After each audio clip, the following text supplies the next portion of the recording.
जीवन में राग द्वेष न रह जाए। बड़ा खतरनाक है ये राग द्वेष।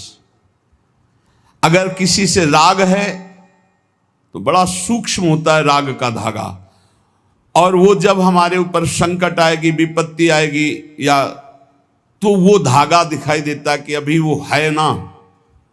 द्रौपदी जी को पहले श्री कृष्ण याद नहीं आए, 5 महारथी पति है अतिरथी, वो याद आए, फिर भीष्मादि याद आए, फिर अपनी भुजाओं का बल, फिर दांतों का बल, और जब निर्बल तब महाबल। सुनेरी मैंने निर्बल के बल राम, महाबल प्रभु श्री कृष्ण का तब जागृत हुआ। ये राग बहुत खतरनाक है, किसी से राग ना करें। यही राग जब प्रियालाल के चरणों में अर्पित हो जाता है तो अनुराग कहलाता है। जब शरीर भोग, शरीर संबंधी, यही बहुत फंसाव वाला जन्म मरण चक्र का मूल यही राग है। और जब इसमें बाधा पड़ती तो द्वेष हो जाता है। द्वेष बहुत खतरनाक है। भजन कर रहे हैं, कई वर्ष पहले किसी ने कुछ कहा, याद आ गया और जलने लगा हृदय। उसकी पूरी सामने झांकी है, भजन कर रहे हैं प्रभु का, और झांकी है उस द्वेष जिससे हुआ है, और हृदय जलने लगा। या कभी वो सामने पड़ गया तो देखकर जल। द्वेष ना होने पावे अजात शत्रु ते सदा, भक्त अजात शत्रु होता, एक भी पूरा सृष्टि में शत्रु ना होने पावे। तो बोले क्या भक्त से क्रोध लीला नहीं होती? क्या भक्त क्रोध नहीं करता जैसे द्वेषी पुरुष करते हैं? बोले होता है, लेकिन भक्त का द्वेष ऐसा होता है जैसे जल में रकील खींचो, कितने सेकेंड, बस जितने में खींच रही उतने में, इसके बाद नहीं। ऐसा नहीं कि उसके चिंतन में आएगा कि वो बहुत दुष्ट है, ऐसा कभी नहीं आएगा। अगर कभी ऐसा दिखाई दे रहा है तो वैसे जल में जैसे ऐसे, बस ऐसे किया, खत्म। और संसारी पुरुष का द्वेष कैसा होता है? पत्थर की रकील खींच दो तो बनी की बनी, और वो जल की रकील, जल में ऐसे रकील खींचो, 1 सेकेंड में खत्म। ऐसे भक्त का आवेश होता है, कोई धर्म विरुद्ध या इष्ट विरुद्ध या ऐसा, तो एकदम वो आवेश दिखाई देगा, लेकिन उसी क्षण वो तत्काल बिल्कुल द्वेष, किंचन मात्र नहीं, किंचन मात्र मंगल की भावना नहीं। अगर राग द्वेष है तो फिर वो भक्त कैसा? जीवन में राग द्वेष न रहने पावे, किसी से राग नहीं, किसी से द्वेष नहीं, और किसी भी भोग के प्रति ऐसी प्रचंड ममता कामना ना हो कि प्रियालाल का विस्मरण हो जाए। प्रियालाल का स्मरण करते हुए धर्मयुक्त भोग को जीवन यापन के लिए स्वीकार किया गया है। प्रियालाल का स्मरण चल रहा है और शास्त्र सम्मत धर्मयुक्त भोग है जीवन यापन के लिए, लेकिन शास्त्र विरुद्ध प्रियालाल का विस्मरण करा दे ऐसा भोग भक्तजन स्वीकार नहीं करते, और जो स्वीकार करते हैं वो भक्त नहीं होते। राग द्वेष भक्त के जीवन में नहीं होता, और ऐसी भोग कामना नहीं होती जो भगवत विस्मरण करा दे या शास्त्र विरुद्ध हो। अगर शास्त्र विरुद्ध और भगवत विस्मरण कराने वाली भोग वासना, वो फिर अभी भक्ति रंग नहीं लाई। तीसरा, भजन करते हुए इसी 8वें पंक्ति में 3 बातें। पहला राग द्वेष, दूसरा भोग ममता कामना का जो विषय है वो इष्ट चिंतन और धर्म शास्त्र सम्मत। तीसरा, मद अभिमान नहीं आना चाहिए। भक्ति में भी अभिमान जागृत हो जाता है, सामने वाला ऐसा है, सामने वाला ऐसा है। जहां परदोष दर्शन होने लगे वहां जान लेना अभिमान आ गया है। बिना गुणाभिमान हुए दूसरे में दोष दर्शन नहीं हो सकता। अभिमान की पहचान दूसरों में दोष दर्शन, अपने में गुण का भाव, गुण का आरोप, अपने में गुण का अभिमान, दूसरे में दोष दर्शन, ये पतन का लक्षण है, सिर्फ पतन का लक्षण। ऐसा हो जाए तो प्रभु के सामने चिल्ला के रो, बचा लो प्रभु बचाओ, अभिमान आ गया। भगवान को अभिमान बिल्कुल पसंद नहीं है। दैन्यता से भगवान प्यार करते हैं और अभिमान से भगवान रोष करते हैं। सुनहु राम कर सहज स्वभाव, जन अभिमान ना राखें काऊ। अभिमान आ गया तो कोई होगी बहुत बड़ी विचित्र भयावनी लीला, इसलिए बचो। जहां अभिमान आवे तो रो प्रभु से, प्रभु दूर कर दो। भयावनी लीला करते हैं फिर वो जब अभिमान आ जाता है। देखो कैसी देवर्षि नारद जी के साथ की, कैसे गरुड़ जी परेशान हो गए। भक्त के हृदय में कभी अभिमान नहीं आना चाहिए। अभिमान की पहचान दूसरों में दोष दर्शन, अपने में गुण का आरोप। इसी 8वें सूत्र में चौथा, चाहे जो कुछ नष्ट हो जाए कभी शोक विषाद नहीं करना, रोना नहीं। भक्त है, परिवार का कोई पधार गया है तो वो कीर्तन कर रहा है, वो रोएगा नहीं। ये रोना केवल मोह ममता का क्षेत्र है और नहीं रोना चाहिए। जब अब गीता जी का पीछे व्याख्या चल रही थी तो जो रोज सुनते हैं उनको याद होगा, रोने वाले के आंसू और नाक लार सब उस जीवात्मा को पीना पड़ता है जो पधार गया है। कभी नहीं रोना चाहिए। उस समय नाम कीर्तन करना चाहिए, भगवत यश गुणगान करना चाहिए, उस जीवात्मा के मंगल के लिए भगवान का नाम जप करके देना चाहिए, रोना नहीं। कुछ भी नष्ट हो जाए, कोई भी मर जाए, शोक विषाद नहीं करना, रोना नहीं। ये भक्ति के मार्ग का विषय। मंजीरा उठाओ, सब मिलके कीर्तन करो और भगवान का यश गान करते हुए उनकी अंतिम यात्रा। भक्तों की तो मृत्यु भी महोत्सव होती है। संसारी लोगों के लिए छाती पीटते हैं लोग, उनकी मरे हुए व्यक्ति की छाती में नहीं, ऐसे पीटते हैं, ऐसे पीटते हैं। और जब वो पीट के रो रहे हो घर वाले, तब पूछना कि तुम क्यों रो रहे हो, तब असलियत पता चलती। वो रो नहीं रहा उसके लिए कि इसलिए रो रहा है, वो अपने लिए रो रहा है कि हम जो चाहा अपने लिए, बस अपनी कामना की पूर्ति के लिए। भक्त को कभी ऐसा नहीं करना। कोई पधार गया बहुत गंभीर, कोई रोए तो डांट देना चाहिए, चुप शांत नहीं रोना। उस जीव को क्यों अब कष्ट देना। अब तो नाम कीर्तन, मान लो 50 लोग आए, 50 लोग नाम कीर्तन करो और फिर उसको भगवान के मार्ग में अग्रसर हो आगे। जहां जीवात्मा जाए उसका अच्छी जगह जन्म हो, उत्तम कुलवान भक्तवानों के घर में जन्म हो, भगवत प्राप्ति हो जाए उसको। ऐसे नाम कीर्तन करके उसको प्रदान करो, तब तो बढ़िया बन जाएगा। ये सब बैठे बैठे वो इधर उधर की बातें उच्चारण करके रोना, ये सब कुछ भी नष्ट हो जाए। भक्त के आंसू सिर्फ भगवान के लिए गिरते, ध्यान रखना। भक्त की आंसू रूपी धरोहर सिर्फ भगवान के लिए काट दिया जाए तो भी आंसू नहीं गिरेंगे। भगवान के लिए ही आंसू गिरने चाहिए। शोक विषाद नहीं होना चाहिए। कुछ भी नष्ट हो जाए, क्यों नहीं होना चाहिए। हमारी तो सब जीवन था, ये नष्ट हो गया। जिसने एक क्षण में अनंत ब्रह्मांडों का सृजन कर दिया वो मेरा स्वामी है। वो चाहेगा तो हर व्यवस्था हो जाएगी, हर व्यवस्था। और हम आपसे सच्ची कहते हैं, भक्त का जो कुछ नष्ट होता है अच्छा होने के लिए होता है, पक्का समझना। नामदेव जी की कुटिया में आग लगी तो सब अच्छा ही अच्छा हो गया, नहीं हुआ। कहीं भी कुछ भी, भक्त का अगर कहीं भी कुछ भी हानि होगी, तुम निष्ठा से रहना, सब बढ़िया ही होगा। आप देख लेना, परिणाम में देख लेना। शोक किस बात का। कोई नई व्यवस्था किया है मालिक ने, इसीलिए पुराने को आग लगवा दी है, या पुराना नष्ट हो गया, कोई नई व्यवस्था की। भगवान की ताकत नहीं कि वो अमंगल कर दे। किसी ने कहा हमारा मन भगवान में ना लगा हो और हम फिर भोग लगाएं, सेवा करें तो भगवान स्वीकार कर लेंगे। कहां, वो बड़े कृपालु हैं। अरे पूरे समय मन नहीं लगा, लेकिन आपने कहीं ना कहीं मन में तो ये बनाया था कि भगवान को हम भोग लगा ले जा रहे हैं। इतनी भी ना तो श्रद्धा थी पाई भर, ना कोई भगवान से अपनापन था। स्तनों में जहर लगाया था भगवान को मारने के लिए, और भगवान ने फल दिया यशोदा मैया को जो मिलता है। ऐसे तो हमारे कृपालु भगवान है। तुम दूध का भोग लगाने सही में जा रहे हो, अब मन लगे चाहे न लगे तुम्हें फल तो मिलेगा ही। ये संशय मत करो, हमारे भगवान पर बड़े कृपालु हैं। शोक विषाद का विषय भक्त का नहीं होता। किसी के मर जाने पर, या किसी के नष्ट हो जाने पर, या किसी के छूट जाने पर। अमुक ने हमको छोड़ दिया, बड़ी कृपा की, क्यों। अब हमारा सहयोगी मित्र कौन होगा, भगवान। पक्का समझो, अगर हम किसी से अपनापन करते हैं तो सिर्फ भगवान के भाव से करते हैं।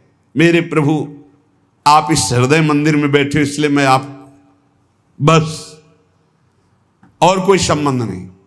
केवल एकमात्र प्रभु ही, वही है। उसी रूप कितने हैं लेकिन स्वरूप एक ही है, सब में वही हमारे युगल सरकार विराजमान है। और इसमें पांचवी बात, 8वें सूत्र में पांचवी बात, कभी भय और संदेह न करना। कभी भय न करना, किसी की किसी भी तरह से प्रतिकूलता देने पर डरो मत, तुम्हारे रक्षक भगवान हैं। बोले हमारी तो प्रिया जो है नील कमल हाथ में लिए हुए हैं, अब ना तो तलवार है ना गदा है, कैसे रक्षा करेंगे? तो जो ये सब बड़े बड़े दिव्यास्त्र हैं, जो जानने वाले हैं, तो 19 चरण चिन्ह प्रिया और लाल 19 चरण चिन्ह है। ये चरण चिन्ह अपने भक्त जनों की रक्षा के लिए, इन्हीं में सुदर्शन चक्र, इन्हीं में कौमोदकी गदा, इन्हीं में सब कुछ विराजमान है। भक्त की रक्षा के लिए प्यारी जी की चरण चिन्ह बलवान। वृंदावन दास चाचा जी ने बड़ी महिमा चरण चिन्हों की वर्णन की, कभी अवसर आएगा तो सुनाएंगे। हमें भय नहीं करना और हमें संदेह नहीं करना, पता नहीं भगवान ऐसा करे कि ना करे, पता नहीं प्रिया जो आगे ऐसा संभाले कि ना संभाले। भजन तो करते हैं, पता नहीं भगवत प्राप्ति होगी कि नहीं। अरे इधर भोग भी नहीं भोग रहे हो, इधर भजन भी कर रहे हो, प्रियालाल मिले कि ना मिले, पता नहीं ये भजन सही है कि नहीं सही, इस मंत्र से काम होगा कि नहीं होगा, ये जो नाम कह रहे हैं राधा नाम, इस नाम से होगा कि नहीं होगा। संदेह न करे, संशय न करे। देखो राधा नाम तो वृंदावन में व्याप्त है और हमारे रस ग्रंथों में व्याप्त है। संदेह शब्द नहीं होना चाहिए उपासना में। जो गुरु ने उपासना दी उसमें संदेह नहीं होना चाहिए। और पांचवा, इस 8वें सूत्र में पांचवा, असूया, दूसरों के गुणों में दोष देखना, चुगली करना और ईर्ष्या, इनसे बहुत दूर रहना चाहिए उपासक को। ईर्ष्या बहुत बुरी है। कंचन तजना सहज है, सहज तिया का नेह, मान बड़ाई ईर्ष्या दुर्लभ तजनाए। ईर्ष्या बहुत बुरी है, मतलब ये जलाती रहती है हृदय में, ये बहुत बड़ी आग है। एक जिससे ईर्ष्या, उसको प्रणाम करो, उससे नष्ट हो जाएगी। इसके नष्ट करने का उपाय एक ही है, जिससे ईर्ष्या उसको बार बार प्रणाम करो, बार बार।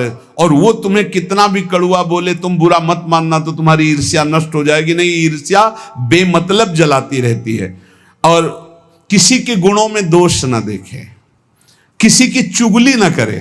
सुनो, ऐसे से कुछ लोगों का स्वभाव होता है, उनका भोजन ही नहीं पचेगा जब तक 2-4 की बुराई नहीं कर लेंगे। सुना तुमने? ऐसे से ऐसा नहीं, हमने तो नहीं। अरे मतलब ऐसे गूढ़ विषय की चर्चा मानो ब्रह्म साक्षात्कार करा देंगे। ऐसे लोगों से बचना चाहिए जो दूसरों की निंदा चुगली करते हैं। निंदा चुगली करने वालों को ऐसा लगता है जैसे चक्रवर्ती सम्राट पद में बैठाल दिए जाएंगे, जब 2-4 उनको मिल जाए सुनने वाले। फिर जैसे कोई भगवत प्रेमी महात्मा खूब सरस भगवान की चर्चा करे, ऐसे ये द्वेषी जन होते हैं। ये निंदा बहुत संभाल संभाल करके, कहीं भी चूक ना होने पावे, पूरी निंदा। तो ऐसे लोगों से बचे। चुगली करना, दूसरे के गुणों में दोष देखना और ईर्ष्या करना।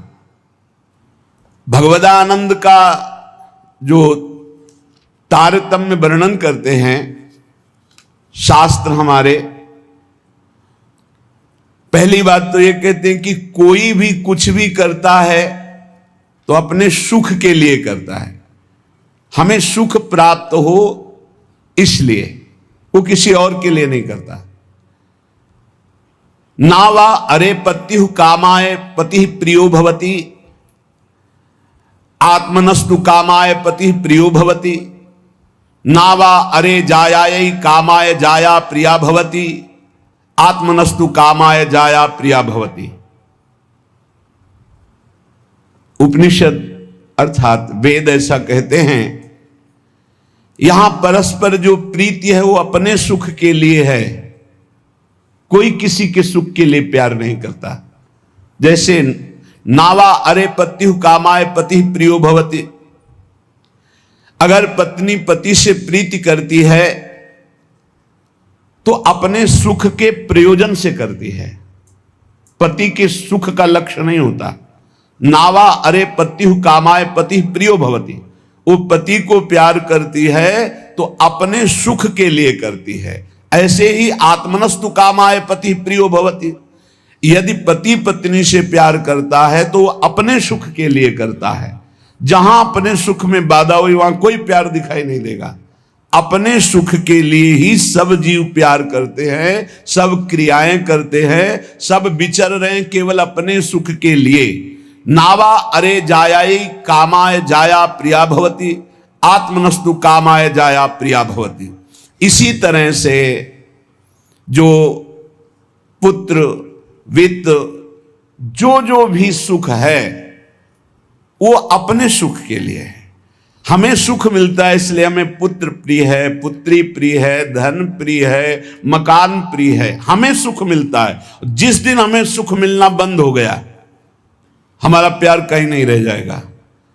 अब ये सुख का तारतम्य देखना है कि वास्तविक क्या इनमें सुख है। देखो यहां कह रहे हैं नावा अरे पत्यु कामाय पति प्रियो भवति, पति प्रिय नहीं है, पति से कामना की पूर्ति होती इसलिए प्रिय है। ऐसे कितने उदाहरण हैं, पुत्र के लिए, पत्नी के लिए, माता पिता के लिए, अलग अलग संबंधों में। हमारा शास्त्र कहता है हम केवल सुख से प्यार करते हैं, सुख से, अपने सुख से। अगर हमको दुख का संबंध दिखाई देने लगे तो सब संबंध छोड़ दें, और सुख है नहीं, केवल सुख की छाया में फंसा करके ये माया हमें बांधे हुए है। जिसे तुम सुख समझते हो ये सुख नहीं, सुख की छाया है, समझ पड़ती नहीं, ये गिरधर की माया है। जैसे किसी व्यक्ति की छाया को पकड़ने चलो कभी पकड़ में नहीं आएगा क्योंकि वो व्यक्ति की छाया है। तो ये सुख की छाया सी दिखाई देती मृत्यु लोक में या ब्रह्मा के द्वारा रचे हुए अन्य लोकों में। सुख तो सुख सिंधु भगवान के नाम रूप लीला धाम में है। इस सुख का तारतम्य वर्णन करते हुए कहते हैं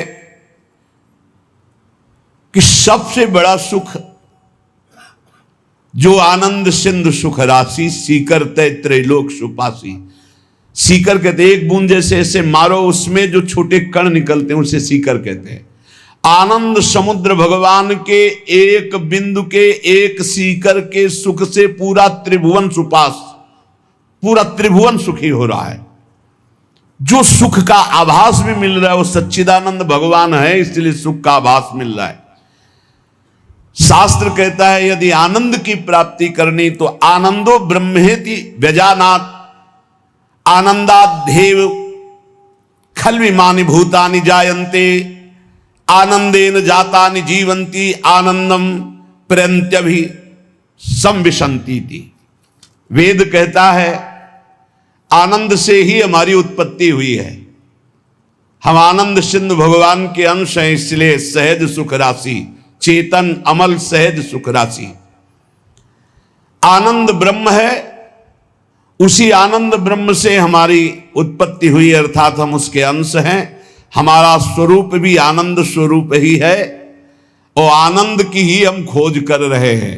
आनंद के लिए ही हम कर्म कर रहे हैं, आनंद के लिए ही हमारा जीवन है।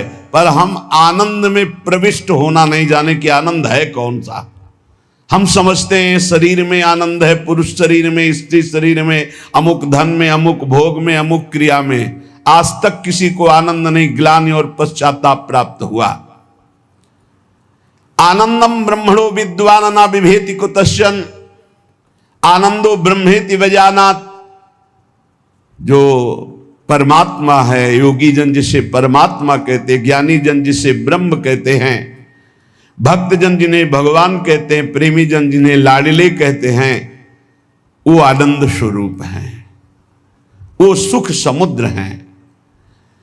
भयग्रस्त प्राणी जब तक इनकी शरण में नहीं आएगा तब तक कुछ भी कर ले वो आनंद को प्राप्त नहीं हो सकता। हमारा सब जगने से लेकर सोने तक और बाल्यावस्था से लेकर के वृद्धावस्था तक और जन्मने से लेकर मरने तक एक ही चेष्टा है कि मुझे आनंद मिल जाए, क्योंकि हम आनंद के अंश है, आनंद की खोज कर रहे हैं।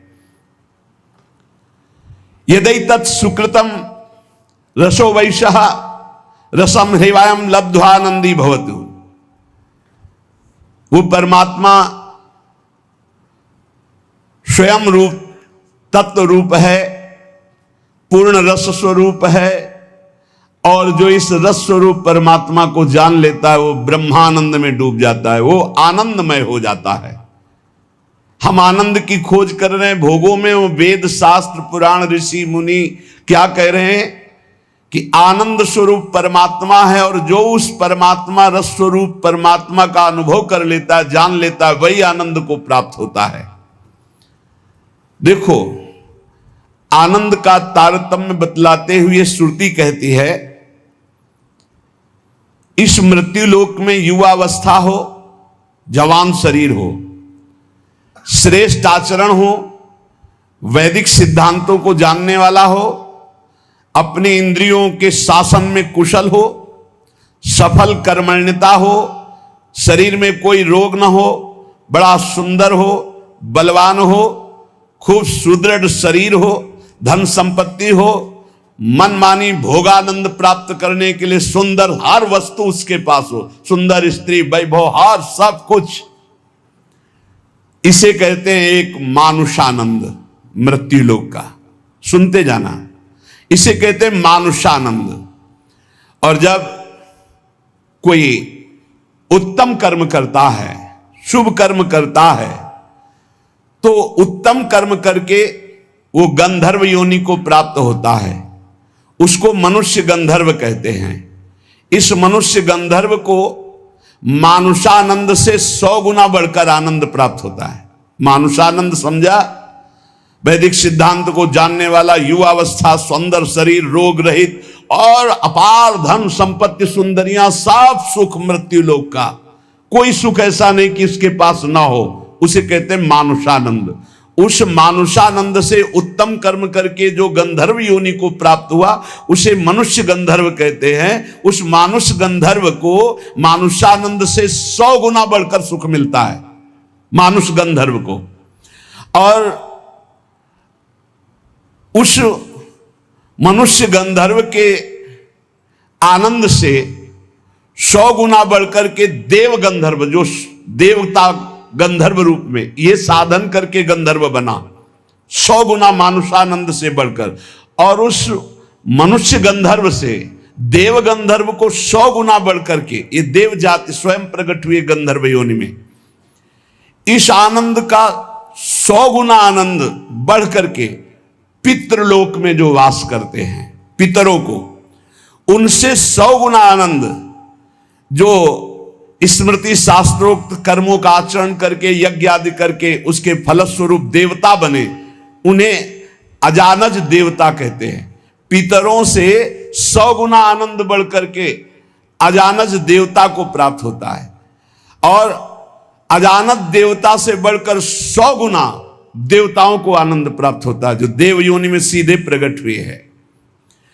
इनका 100 गुना आनंद बढ़ करके वसु को प्राप्त होता है। देवताओं से भी 100 गुना बढ़कर आनंद वसु को, वसु से भी 100 गुना आदित्यों को, नित्य देवता। इनसे आदित्यों से 100 गुना बढ़कर के आनंद इंद्र का। देखो कितना तारतम्य है आनंद का।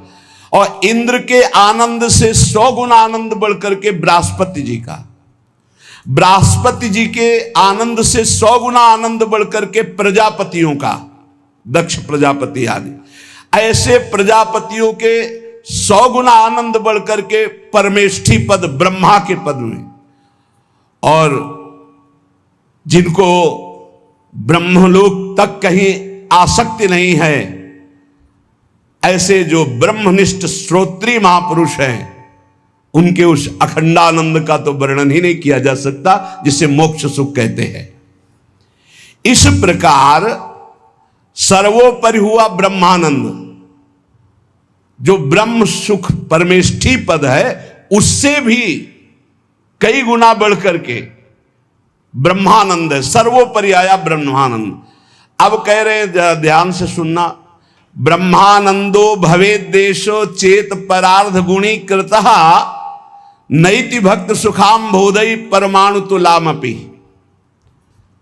परार्ध कहते हैं एक के ऊपर 17 शून्य लगावे, एक लिखे और 17 शून्य लगावे तो जो संख्या बनती है उसे परार्ध कहते हैं। अगर ब्रह्मानंद श्री में 1 और 17 शून्य लिख करके गुणा किया जाए, मानुषानंद से 100 गुना 100 गुना 100 गुना 100 गुना ऐसे बढ़ते आए तो सबसे बड़ा सुख हुआ परमेष्ठी पद ब्रह्मा का, और ब्रह्मा से अनंत गुना बढ़कर सुख हुआ ब्रह्मानंद मोक्ष सुख। और उसमें परार्ध गुणीकृतः 1 लिख करके 17 शून्य लगा करके ब्रह्मानंद में गुणा किया जाए तो प्रिया प्रीतम के प्रेम रस के आगे वो कुछ नहीं है। कह रहे हैं परमाणु तुला में, परमाणु बहुत छोटी वस्तु होती, प्रिया प्रीतम के प्रेम भक्ति के आगे जो सुख मिलता है उस सुख के आगे ब्रह्मानंद में 1 लिखकर 17 शून्य लगाकर परार्ध का गुणा किया जाए तो जो संख्या आएगी वो प्रेम रस के आगे कुछ नहीं, परमाणु के समान भी नहीं। इतना अपार सुख प्रिया प्रीतम के प्रेम में है। हम प्रिया प्रीतम के प्रेम के उपासक मानुषानंद में ही फेल हो रहे हैं।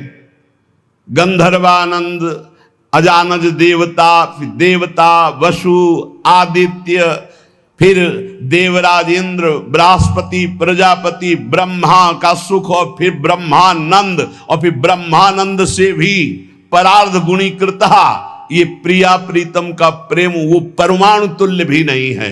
ऐसे प्रिया प्रीतम के भजन के लिए, प्रेम के लिए हम मानुष सुख में अपना भजन छोड़ देते हैं। हमारी क्या स्थिति है? इसलिए उपासक को चाहिए कि अखिल विकार शून्या नित्यानंदमयी भोग त्याग समर्पितात्मा अचिंत्यानंद दिव्य परमानंद स्वरूपा प्रीति पराकाष्ठा स्वसुखानुसंधान कल्पना लेस शून्या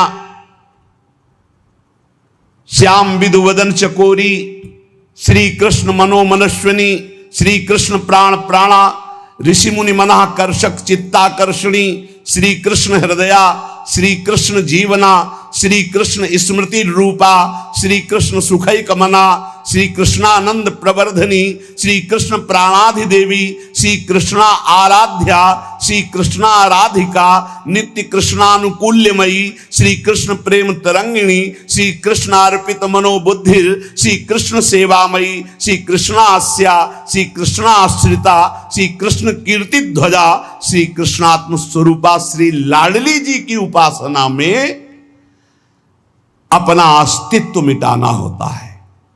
जिसे ब्रह्मानंद की भी चाह का त्याग हो जाता है वो प्रिया प्रेम को प्राप्त होता है।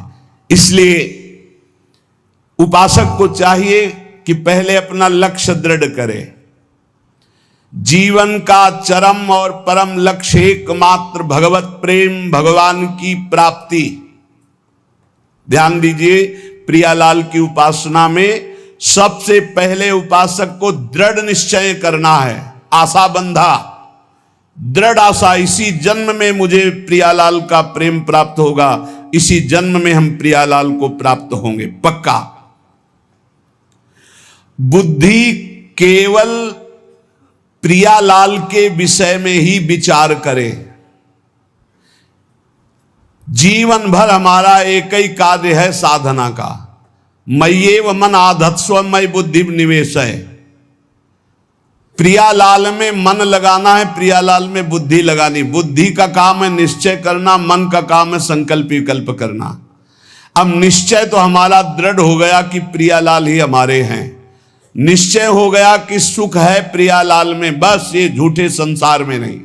अब संकल्प विकल्प करने वाले मन को रोक के प्रियालाल के नाम में, रूप में, लीला में, धाम में लगाना है। श्री भगवत ऋषि जी महाराज कह रहे हैं,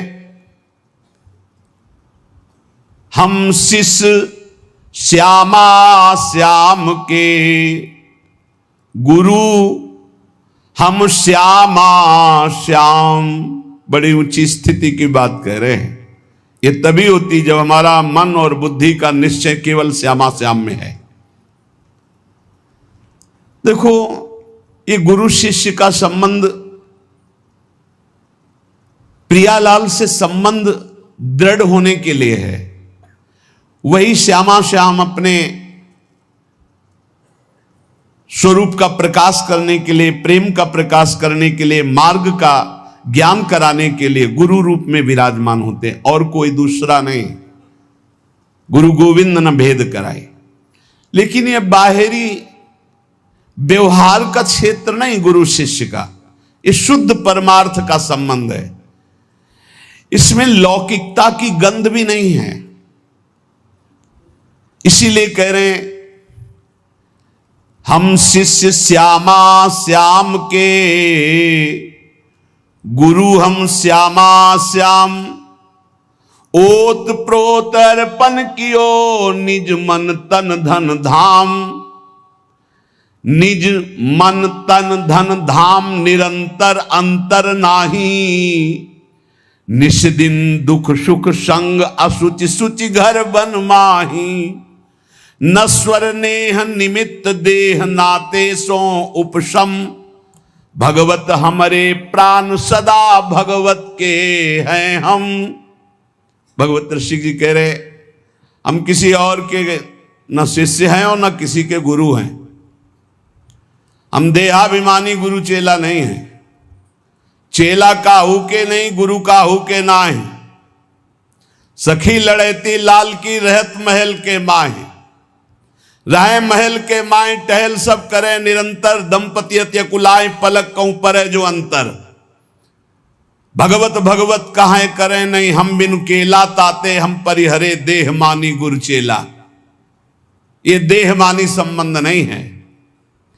आध्यात्मिक संबंध का आधार है गुरु भाव। ये देह भाव वाला संबंध नहीं कि जैसे भाई बहन और रिश्ते नाते ऐसे गुरु भी बना लिए। ये सिर्फ अध्यात्म का संबंध है। प्रायः देह भाव में ही स्थित होकर के देह भाव को ही गुरु मान लिया जाता है।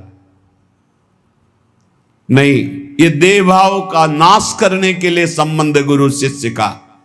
देह भाव को पुष्ट करने के लिए नहीं, नष्ट करने के लिए है।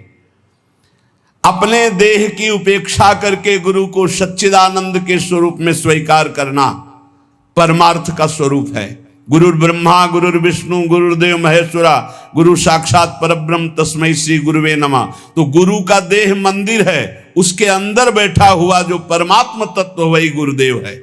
वही परमात्म तत्व कौन है? श्यामा श्याम। लौकिक मान्यता में मारे घूम रहे हैं। भगवत ऋषि जी कहते हैं, हम चेला का हुके नहीं और गुरु का हुके ना ही। देहाभिमानी ना हम गुरु हैं और ना देहाभिमानी हम चेला स्वीकार करते हैं। हम सखी लड़ैती लाल के, रहत महल के माही। रह महल के माए, टहल सब करे निरंतर। रात दिन अपनी प्यारी जू की सेवा में रहते। अगर पलक भर की ओट हो जाए तो कहां है भगवत रसिक, कहां है भगवत रसिक। भगवत भगवत अकुलाकर पुकारने लगते हैं। भगवत भगवत कहां करें नहीं, हम बिनु केला। हमारे बिना वो केल ही नहीं करते। ताते हम परिहरे, देह मानी गुरु चेला। आज जो है संसार में यही फैल रहा है। जैसे और संबंध ऐसे गुरु संबंध बना लिए। गुरु संबंध केवल अध्यात्म के लिए, भगवत प्राप्ति के लिए, ऐसा नहीं। अंधे का हाथ पकड़कर चलने वाला अंधा दोनों कुएं में गिरते, दोनों मार्ग भटक जाते हैं। हमारा गुरु संबंध केवल अध्यात्म के लिए, अध्यात्म भगवत प्राप्ति श्यामा श्याम के लिए। और वहीं देह भाव का विस्मरण करने का सौभाग्य मिलता है गुरु चरणों में। जब उनकी आज्ञा में हम रहते हैं तो हमारा अहम नष्ट हो जाता है।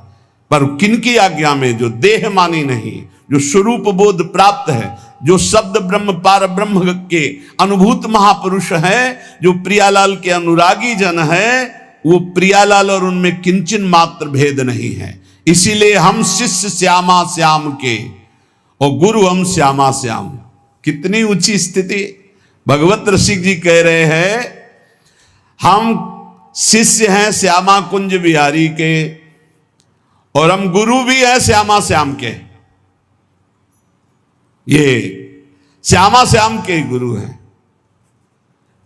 इसको अगर हम व्यवहार धारा में देखते हैं तो जब चिद चिद लक्षणम सर्वम राधा कृष्णमयम जगत, तो अगर कोई सामने शिष्य भाव से बैठा है तो प्रभु ही तो है और कोई दूसरा थोड़ी है। यहां प्रभु है तो सामने भी प्रभु है। व्यवहार देश और नवनिवृत्त निकुंज देश में सखी जो आज्ञा करती है वही प्रिया प्रीतम। कैसी आज्ञा? सखियन के उर ऐसी आई, उनके हृदय में आई कि चलो ब्याह विनोद रचे सुख, तो ब्याह के लिए तैयार हो गई हो। चलो हिंडोला पड़ा हुआ है, सरकार पधारो, झूलो झूल ले। जैसा सखी आदेश करती वैसे प्रिया प्रीतम की जैसी रुचि वैसे सखी की इच्छा। सखी स्वरूप से जैसी आज्ञा करते श्यामा कुंज बिहारी वैसे ही करते जैसा निर्देश देती सहचरी। इसीलिए कह रहे हैं गुरु हम श्यामा श्याम के, हम शिष्य हैं श्यामा श्याम के, हम गुरु भी हैं श्यामा श्याम के। बड़ी ऊंची स्थिति। उरोत प्रोत अर्पण कियो निज मन तन धन धाम। ऐसी स्थिति कैसे आई? अपना तन मन धन सब कुछ अर्पण कर दिया श्यामा श्याम के। तब समझ में आया कि गुरुदेव श्यामा श्याम, श्यामा श्याम गुरुदेव, दूसरा नहीं है। गुरुदेव ही श्यामा श्याम है, श्यामा श्याम ही गुरुदेव हैं। और श्यामा श्याम की जब इस प्रकार समर्पण वृत्ति आई तो भावे मोहि जोई सोई सोई करें प्यारे। ये है हम गुरु श्यामा श्याम के। पहली पंक्ति में हम शिष्य श्यामा श्याम के, जोई जोई प्यारो करे सोई मोहि भावे। और दूसरी पंक्ति भावे मोहि जोई सोई सोई करें प्यारे। भावे मोहि जोई सोई सोई करें प्यारे, ये है गुरु हम श्यामा श्याम के। जैसा हमें भाता वैसे हमारे प्यारे युगल सरकार करते हैं। अपने तन मन धन धाम सबका विस्मरण करके एकमात्र श्यामा कुंज विहारी में तन्मय हो जाना, यही गुरु शिष्य के संबंध का स्वरूप है। कोई भेद नहीं रहा, अभेद हो गए। यहां श्यामा श्याम, सामने श्यामा श्याम, आंख मूंदो तो श्यामा श्याम, आंख खोलो तो श्यामा श्याम। ऐसा प्रेम स्वरूप जब जागृत होता है तो कह रहे निष्दिन दुख सुख संग असुच सुच घर बन माही। अब शरीर दुख में है या सुख में, शरीर अपवित्र है या पवित्र है, शरीर घर में है या वन में, कोई फर्क नहीं पड़ता। अपवित्र है या पवित्र, कोई फर्क नहीं पड़ता। ये सब प्रारंभिक बातें हैं। पवित्रता अपवित्रता, शरीर शौच में बैठा हुआ, मन लीला में डूबा हुआ है, सामने प्रिया प्रीतम विराजमान है। अब वहां पवित्रता पवित्रता का क्या, कैसे जालोगे इन बातों को?